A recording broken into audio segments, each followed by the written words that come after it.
ఒక్కసారి కొమ్మూరి గోల్డ్ కి కాల్ చేయండి. తాకట్లో ఉన్న మీ బంగారాన్ని విడిపించి మార్కెట్ ప్రైస్ కి వాళ్ళు కొనుక్కుని మిగతా డబ్బులు మీకు ఇచ్చేస్తారు. హాయ్, వెల్కమ్ టు మనం టీవీ. మనం టీవీ మన కోసం వైసీపీ నాయకులు ఫైర్ బ్రాండ్ నేత ఆర్కే రోజాపై క్రిమినల్ కేసు నమోదుకు రంగం సిద్ధమైంది.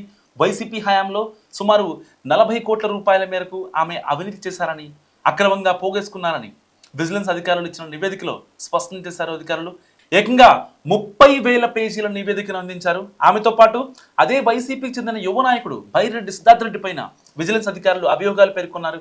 ఆయన కూడా ఈ అవినీతిలో ప్రధాన భాగస్వామిగా పేర్కొన్నారు. దీంతో సర్కార్ వీరిపై క్రిమినల్ కేసు నమోదు చేయనుంది. వైసీపీ హయాంలో యువతను క్రీడల దిశగా ప్రోత్సహించేందుకు అప్పటి ప్రభుత్వం కేంద్రంలోని మోడీ సర్కార్ అమలు చేస్తున్న ఖేలో ఇండియా కార్యక్రమాన్ని రాష్ట్రంలో కూడా అమలు చేస్తుంది. దీనిలో భాగంగా ఆడుదాం ఆంధ్ర అనే కొత్త పేరును ప్రతిపాదించారు. సో దీని బాధ్యతలను అప్పటి మంత్రిగా వ్యవహరించిన రోజాకు అప్పగించారు. ఇక ఏపీ క్రీడా ప్రాధికార సంస్థ చైర్మన్గా బైరెడ్డి సిద్ధార్థ రెడ్డిని నియమించింది అప్పటి ఏపీ సర్కార్. సో వీరిద్దరూ కలిసి రాష్ట్ర వ్యాప్తంగా యువతను క్రీడల దిశగా ప్రోత్సహించాల్సి ఉంది. ఈ క్రమంలోనే క్రికెట్ బ్యాట్ కిట్లు, ఇతర క్రీడా పరికరాలు, మైదానాల అభివృద్ధి, క్రీడల నిర్వహణ వచ్చిన క్రీడాకారులకు ఏర్పాటు చేయాల్సి ఉంది. అయితే ఇదే వారికి అవినీతికి ఆలావలంగా మారిందని విజిలెన్స్ అధికారులు స్పష్టం చేశారు. నాసిరకమైన క్రీడా పరికరాలను అత్యధిక ధరలకు కొనుగోలు చేసి కమిషన్లు తీసుకున్నారని గుర్తించారు.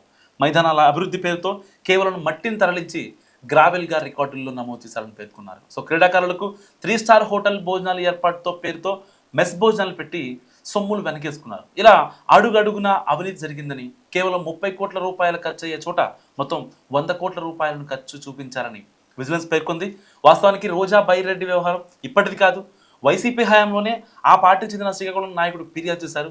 సో నాసిరకమైన బ్యాట్లు ఇచ్చారంటూ ఆయన మీడియా ముందే వ్యాఖ్యానించారు. అప్పట్లోనే సంచలనంగా మారిన ఈ కేసును కూటమి సర్కారు వచ్చాక తీవ్రంగా పరిగణించింది.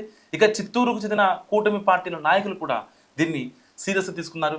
ఫలితంగా చంద్రబాబు విజిలెన్స్ విచారణకు ఆదేశించారు. తాజాగా 30,000 పేజీలతో విజిలెన్స్ అధికారులు ఒక నివేదికను ప్రభుత్వానికి అందించారు. మరి ఇలాంటి నేపథ్యంలో రోజా అరెస్ట్ అయ్యే అవకాశం ఉందా లేదా? మీరేమనుకుంటున్నారో మస్తు కామెంట్ చేయండి.